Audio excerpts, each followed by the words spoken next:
Good morning, students. Today we are going to learn poem 2 of class 10th, Fire and Ice. The poet of the poem is Robert Frost. Students, इससे पहले हमने poem learn की थी Dust of Snow. That was also written by Robert Frost. So you can see how short poems he has written, and his poems are almost symbolic of something. In this poem also, fire and ice both are symbols of hate and desire. Fire is the symbol of desire and ice is the symbol of hate. That means इस poem में हमने कौन सी poetic device use की है? Most of the time we have used symbolism. Students, अगर हम बात करें इस पोएम के सेंट्रल आइडिया की, तो इस पोएम में जो पोएट कहना चाहते हैं कि पूरी पोएम किसके आसपास चारों तरफ घूमती है कि लव, इक्वालिटी और म्यूचुअल अंडरस्टैंडिंग और sympathy for one, this is all can establish peace on earth. मतलब हमारी पृथ्वी पर शांति इन्हीं चीज़ों से हो सकती है. अब पोएट इसमें मेंशन करते हैं कि फायर एंड आइस दोनों ही इस वर्ल्ड का एंड हो सकते हैं. वर्ल्ड का एंड इन दोनों रीजन से हो सकता है, यानी डिज़ायर से और हेट से. डिज़ायर, हम ज़्यादा डिज़ायरस हो जाते हैं तब भी एक दूसरे के लिए खतरनाक हो जाते हैं. और आइस को लें, हेट लें, तो जब हम हेट करते हैं यानी हर ज़रूरतमंद को इग्नोर करना शुरू कर देते हैं, तब भी इस वर्ल्ड का एंड दोनों रीजन से हो सकता है. फायर यानी डिज़ायर और आइस यानी हेट. अब इस पोइट में पोइम बात करते हैं कि फायर रिप्रेजेंट डिज़ायर, और इसलिए ये भी एक रीज़न हो सकती है वर्ल्ड के एंड के लिए. और वो ये भी कहते हैं कि आइस सिंबलाइजेज द कोल्डनेस यानी हेटेडनेस, इनडिफरेंस टुवर्ड्स वन अनदर. ये भी एक रीज़न हो सकती है वर्ल्ड के एंड होने के लिए. टू, अगर हम ज़्यादा डिज़ायरस हैं तब भी हम एक रिलेशनशिप को तोड़ सकते हैं, और अगर ज़्यादा हम हेट्रेड है, इनडिफरेंस है, तब भी हम डिस्ट्रक्शन की तरफ जाते हैं. तो लेट्स रीड द पोएम कि how poet says to us. First stanza is, some say the world will end in fire, some say in ice. From what I have tasted of desire, I hold with those who favor fire. Poet कहते हैं कि कुछ लोग हमारे कई सालों से ये क्वेश्चन आता जा रहा है कि वर्ल्ड का एंड कैसे होगा. तो कुछ लोग कहते हैं वर्ल्ड एंड होगा फायर से, यानी जब ज़्यादा डिज़ायरस हो जाएंगे लोग. कुछ कहते हैं आइस से, यानी इनडिफरेंस टुवर्ड्स वन अनदर, यानी हेट से. From what I have tested of desire, I hold with those who favour fire. अब इस स्टैंजा के अकॉर्डिंग पोइट कहते हैं कि जहाँ तक मैंने टेस्ट किया डिज़ायर को, तो मैं उनके फेवर में हूँ जो लोग फायर कहते हैं.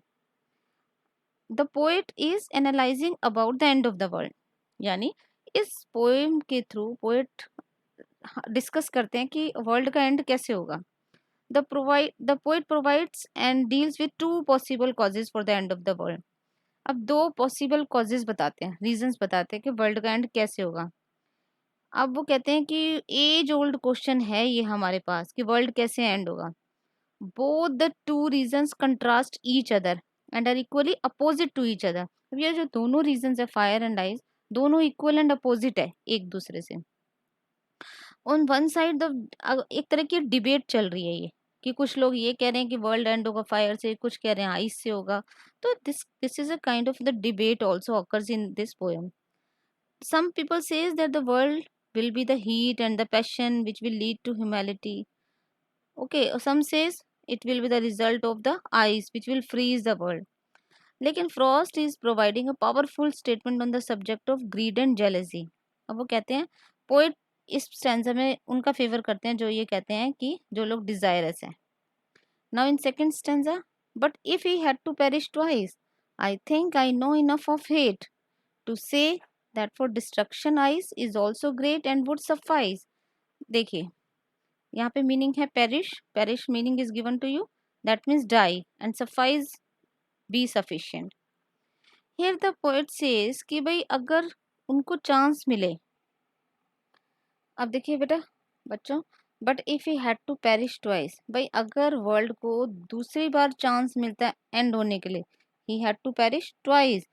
अब आप इस लाइन को देखेंगे, but if it had to perish twice, ये एक ऐसे स्टेटमेंट है जो हमें अनट्रू फील होती है।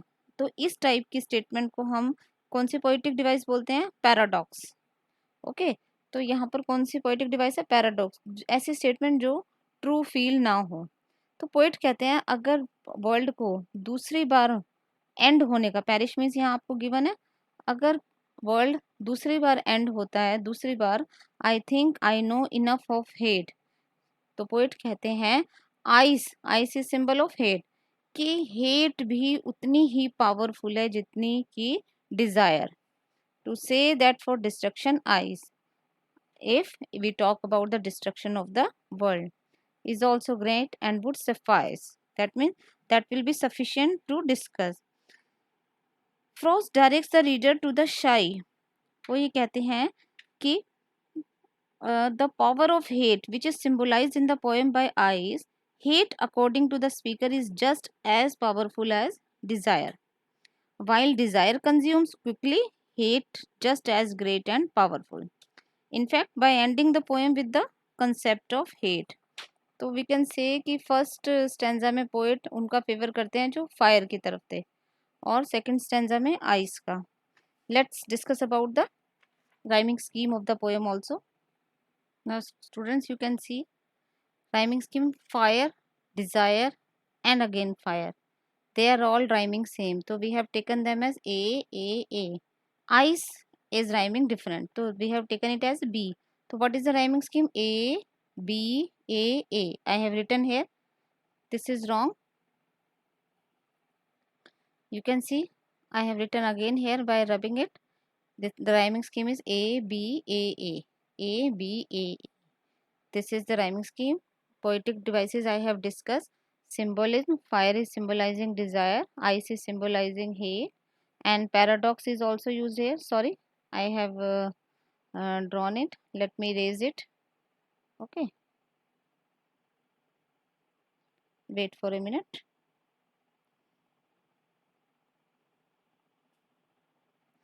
You can see, और हमने देखा था पैराडॉक्स भी है जो स्टेटमेंट अनट्रू फील होती है। I hope the poem is clear to all. Have a great day.